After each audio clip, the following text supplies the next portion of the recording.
한일 양국 정상이 상호 방문을 조기에 실현하여 상대국을 수시로 오가는 셔틀 외교를 계속 이어간다는 의미가 있습니다.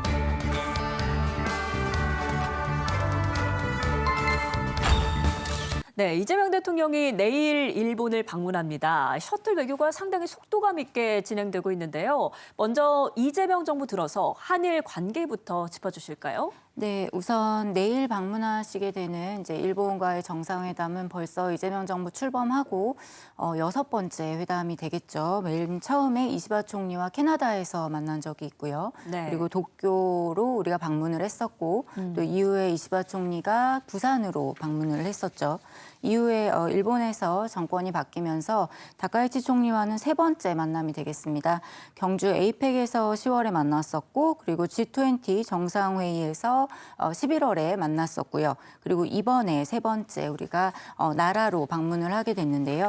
사실 이재명 정부 출범하고 나서 일본에서는 혹시 이제 반일이라든지 혹은 한일 관계가 악화되는 것이 아닌가라고 하는 굉장한 우려가 있었는데 이러한 우려들이 많이 불식이 됐다라고 여겨지고요.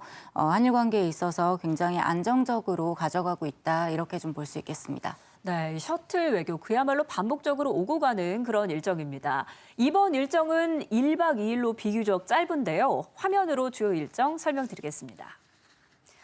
자, 우선 일본 방문 첫날인 13일 다카이치 총리의 고향 나라현에서 한일 정상회담을 합니다. 두 정상은 회담 후에 공동 언론 발표를 하고 만찬을 할 예정입니다. 다음 날인 14일에 이재명 대통령은 다카이치 총리와 일본의 대표적 문화유적지인 호료지를 시찰하고 동포 간담회를 마친 뒤에 귀국하게 됩니다. 네, 사실 이 다카이치 총리가 처음 취임을 했을 때 우리가 이 셔틀 외교를 계속 이어갈 수 있을지 걱정을 많이 했습니다. 다카이치 총리가 그냥 보수도 아니고 강경 보수로 알려져 있지 않습니까? 그런데 취임한 이후에 다카이치 총리가 나 사실 한국 화장품도 쓰고 한국 드라마도 봐요 이렇게 이야기를 하기도 했고요. 다카이치 총리가 어떤 인물입니까? 그리고 다카이치 내각이 어떤 성향입니까? 다카이치 총리는 말씀하신 대로 일본 내에서도 굉장히 강경 보수로 분류가 되고 있습니다. 자민당 내에서도 자민당은 굉장히 이제 좀 스펙트럼이 넓다고 봐야 되는데요. 우리가 잘 알고 있는 이시바 총리라든지 기시다 총리 같은 경우에는 자민당 내에서도 비교적 이제 중도 성향을 가지고 있다라고 볼 수 있겠습니다. 네. 하지만 다카이치 총리는 굉장히 그 안에서도 좀 오른쪽에 많이 치중되어 있는 성향을 가지고 있는데요. 네. 한일 관계에 대해서는 좀 놀랐던 건 역시나 말씀하신 대로 취임한 이후에 바로 화장품도 사용하고 있고 또 한국 김을 좋아한다 이런 얘기를 하면서 네. 한국인들로 하여금 굉장히 좀 이렇게 친근한 이런 이미지를 갖게 만들었는데요.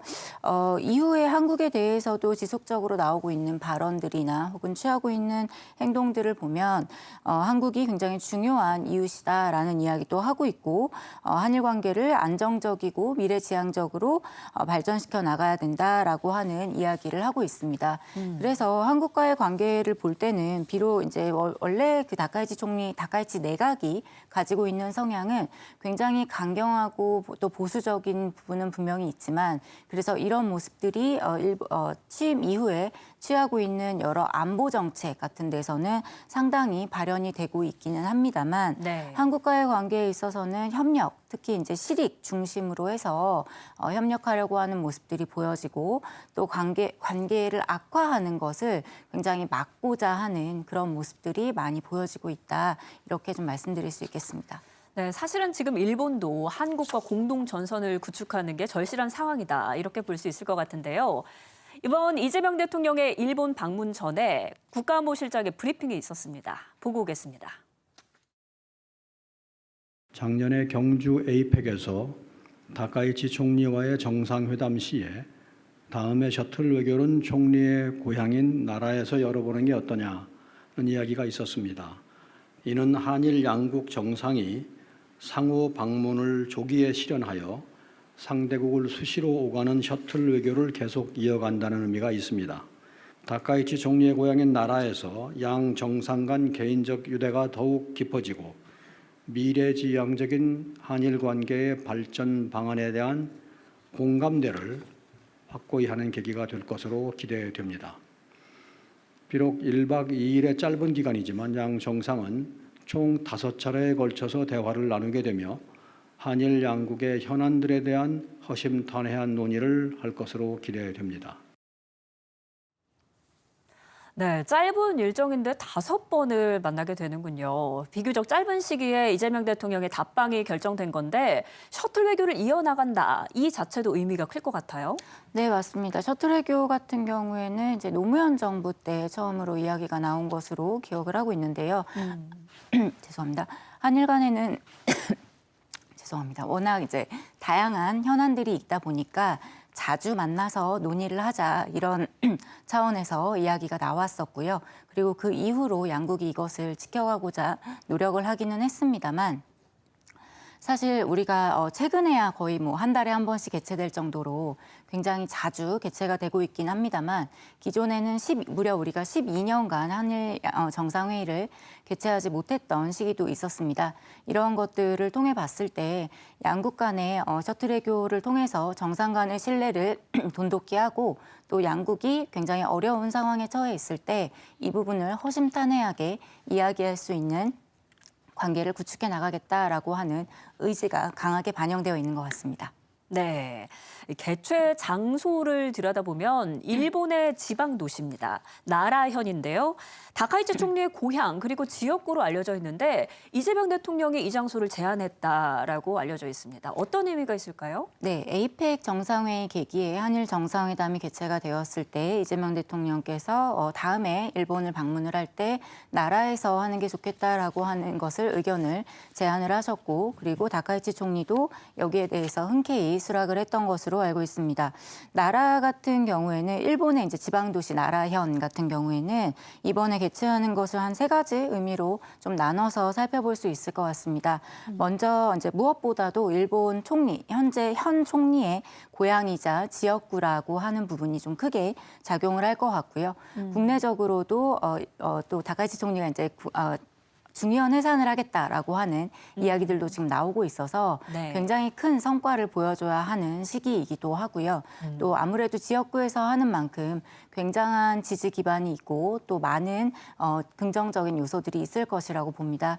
두 번째로는 한일 관계 차원에서 보면 지역에서 지방에서 개최한다라고 하는 거는 기존에 양국이 한일 정상회담을 하거나 할 때 보통은 도쿄나 서울 이렇게 개최를 했는데 이게 이제는 자연스럽게 부산 그리고 나라 이런 식으로 양국이 온전히 오롯이 그 나라 정상과의 정상회담만을 위해서 방문을 할 때 지방에서 한다라고 하는 거는 한일 관계가 그만큼 성숙해졌고 또 어느 정도 발전해 나갔다라는 것으로 좀 볼 수 있을 것 같습니다. 마지막으로는 이제 역사 문화적인 측면에서도 의미를 찾을 수 있을 것 같은데요. 네. 아마 이제 이재명 대통령께서 방문하는 것으로 알려져 있는 호류지 같은 경우에는 1500년 전에 한일 교류의 중심지라고도 볼 수 있을 만큼 불교와 건축 문화가 굉장히 많이 전해진 곳입니다. 그래서 양국 간의 역사 문화적인 차원에서도 굉장히 의미가 있고 양국 관계 차원에서도 의미가 있고 또 역시나 국내적인 일본의 입장이긴 합니다만 국내적으로 더 많은 효과를 가져올 수 있다라는 차원에서 나라의 의미가 더 있다라고 볼 수 있겠습니다. 네, 다양한 부분에서 공감대가 이루어진 것 같은데 그리고 이번 회담에서는 양국 간의 실질적인 협력이 논의될 것이다라고 밝혔습니다. 어떤 부분 협력이 논의될까요? 일단 위성락 실장께서 발표하셨던 거에도 지식재산 보호라든지 AI 등 이제 미래 분야에 대한 이야기들도 나왔었고 예. 또 초국가 범죄 대응, 사회 문제, 인적 교류 이런 이야기들이 많이 나왔었습니다. 네, 이러한 것들은 양국이 공통적으로 가지고 있는 문제, 사회 문화적인 문제이기도 하면서 동시에 최근에 많이 이야기가 되고 있는 경제 안보적인 차원에서도 이야기할 수 있는 부분이라고 생각합니다. 생각이 듭니다. 그래서 양국이 이제는 기존에 우리가 역사 문제라든지 혹은 외교적인 갈등에 치우쳐서 양국 관계를 논의를 했다면 이제는 한 단계 더 업그레이드된 논의로 나아갈 수 있게 되었다 이렇게 볼 수 있겠습니다. 네, 첨단 기술 그리고 민생 전반적으로 다루게 될 것 같은데 그리고 경제 분야에서의 의제라고 한다면 이 CPTPP 가입 논의 이 부분을 안 꼽을 수가 없을 것 같습니다. 이 CPTPP가 일본이 주도적인 역할을 하고 있는 협정인데 이 부분도 의제에 오르게 될까요? 어떻게 보십니까? 예, CPTPP 이제 환태평양 경제 동반자 협정을 이야기를 하는데요. 한국에서도 CPTPP 가입에 대한 의지가 강한 것으로 전해지고 있고, 일본도 마찬가지로 여기에 대해서 한국이 들어오기를 바란다라고 하는 어떤 입장들이 있는 것으로 알고 있습니다. 다만 이거는 일본이 한국에게 들어오라고 해서 들어올 수 있는 것은 아니고요. CPTPP에 가입되어 있는 국가들이 모두 동의를 해야 되는 상황이기 때문에 네. 이게 양국 간의 의제만이라고 또 보기는 어려운 측면은 있는 것 같습니다. 그렇지만 역시 이제 말씀하신 대로 일본이 주도하고 있는 측면이 있기 때문에 한국이 일본의 조금 더 전향적인 입장과 한국의 그 가입을 지지하는 것을 요청할 수 있을 것 같고요. 일본 또한 이러한 입장을 좀 보여줄 수 있기는 하겠습니다만 말씀드린 대로 결국에는 모든 가입국이 다 동의를 해야 되는 구조이기 때문에 실질적인 가입 논의에 대해서는 아마 실무 차원에서 조금 더 이야기가 되어야 하지 않을까 그렇게 생각합니다. 네, 공동 발표에서 이 CPTPP 언급이 나올지도 좀 주목해 보도록 하고요. 또 중일 간의 갈등이 극한으로 치닫고 있지 않습니까? 지금 중국이 일본에 대해서 히토류 수출 통제 카드도 꺼내든 상황이기도 하고요. 히토류 같은 부분은 우리나라에도 영향이 있을 수밖에 없는 그런 부분인데 이 부분은 어떻게 논의가 될까요?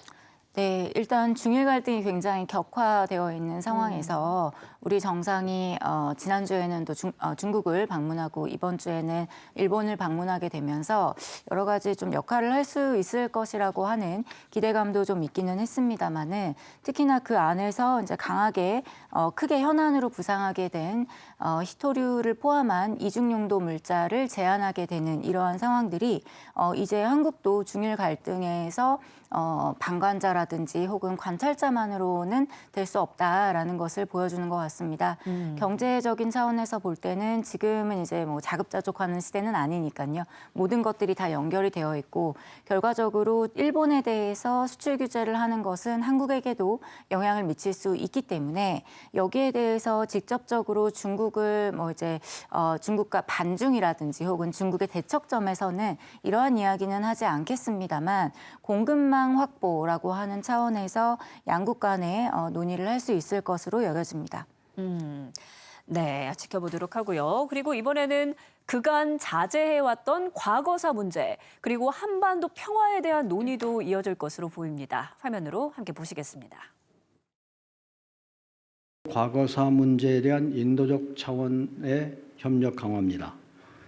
조세이 탄광 등 과거사 문제에서 한일 양국이 인도적 측면의 협력을 할 수 있는 계기로 삼고자 합니다.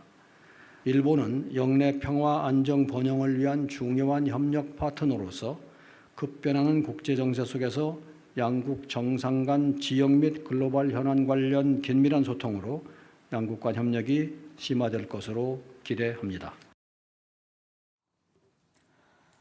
네, 이번 방일에서 과거사 논의의 첫 발을 떼게 됩니다.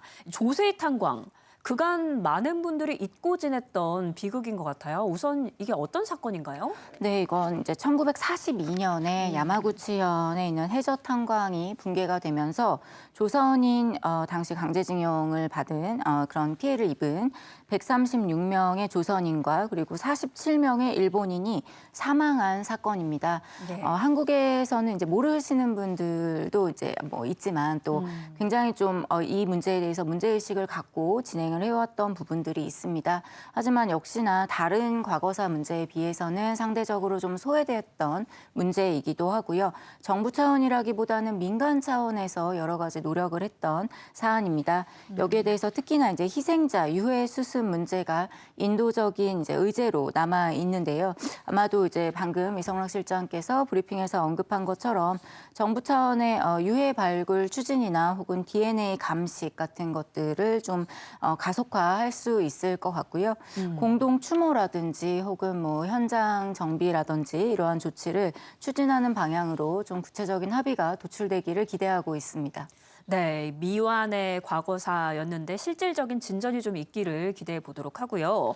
또 한반도 평화를 위해서도 일본은 중요한 파트너지 않습니까? 지난 한중 정상회담 때도 중국에서 건설적인 역할을 하겠다 이런 대답을 이끌어냈는데 이번 방일 때는 어떤 결과 기대해 보면 될까요? 네, 역시 일본과도 우리 한반도 문제 해결을 위해서 일본은 또 중요한 파트너이기 때문에 다만 이제 일본이 북한과 직접적으로 무언가 북핵 문제를 해결하는 데 있어서 한다라기보다는 역시 이제 한미일 협력 차원에서 논의가 진행이 될 것이라고 여겨지고요. 네. 한미일 협력의 공고화라든지 한미일 협력을 보다 발전시키기 위한 노력들을 조금 더 진행해 나가는 방향으로 이야기가 될 것으로 여겨집니다. 그렇군요. 그러고 보면 이재명 대통령이 중국 방문 일정을 마친 뒤에 불과 엿새 만에 일본을 방문하게 되는 거 아닙니까? 우리 입장으로 보면은 이 중국과 일본 사이에서 사실 좀 난처해질 수도 있는 그런 상황이 될 수도 있을 것 같은데 어떤 전략을 취해야 할까요? 네, 역시 이제 말씀하시는 이제 6일을 이제 텀을 두고 지난주에 가고 또 이번 주에 가고 하다 보니까 양국 간에 굉장히 좀 난처해질 수도 있는 상황이기는 하지만 이러한 중일 갈등 속에서도 한국과 일본 그리고 한국과 중국과의 관계를 가져갈 수 있다라고 하는 것을 또 보여주는 메시지일 것 같기도 합니다. 그런데 이게 자칫하다가는 한쪽에 좀 경도되는 것으로 비춰질 수 있기 때문에 또 굉장한 이제 주의와 또 외교적 노력이 필요한 사안이라고 생각을 하는데요. 네. 일본에서도 이번에 한중 정상회담을 보면 중국이 한일 간의 관계 혹은 한미일 협력의 관계를 조금 더 약화시키려고 한국을 좀 중국적으로 경도시키려고 하는 것이 아닌가라고 하는 보도들이 있었습니다. 한국의 입장에서 보면 어느 쪽에 편을 든다라기보다는 역시나 이제 한국도 중국과 일본과의 갈등 사이에서 관찰자라든지 방관자가 될 수는 없기 때문에 우리도 네. 실제로 당사자라는 거죠. 특히나 한중일 정상회의, 한일중 정상회의가 개최되고 있지 못한 상황이기 때문에 한국도 이 문제에서 완전히 벗어나 있다라고 말하기는 어려울 것 같습니다. 그래서 저는 일단 기본적으로 어느 쪽이 잘했다 못했다 이런 문제가 아니라 이 중일 갈등 해소를 통한 한중일 정상회의, 한일중 정상회의 개최라는 차원에서도 한국의 어떤 입장이 좀 명확하게 나와야 될 것 같고요. 또 대만 문제 관련해서도 일본의 입장이나 중국의 입장 이런 것들보다는 한국에게 있어서 이 지역의 평화가 왜 중요하고 특히나 대만 문제는 한국에게 어떤 의미가 있는지를 이야기를 하는 것이 오히려 한국의 원칙이 무엇이다라고 하는 것을 보여줄 수 있는 것이라고 생각합니다. 네. 또 이 중국에 이은 일본 연쇄 회담을 미국도 면밀하게 주시를 하고 있을 것 같거든요. 이 한중일, 한미일 협력을 앞으로 어떤 방향으로 가지고 나가야 하는지 마지막으로 조언 부탁드립니다. 네, 이러한 것들이 이제 앞서 말씀드린 이제 원칙과 좀 연계되는 부분인데요.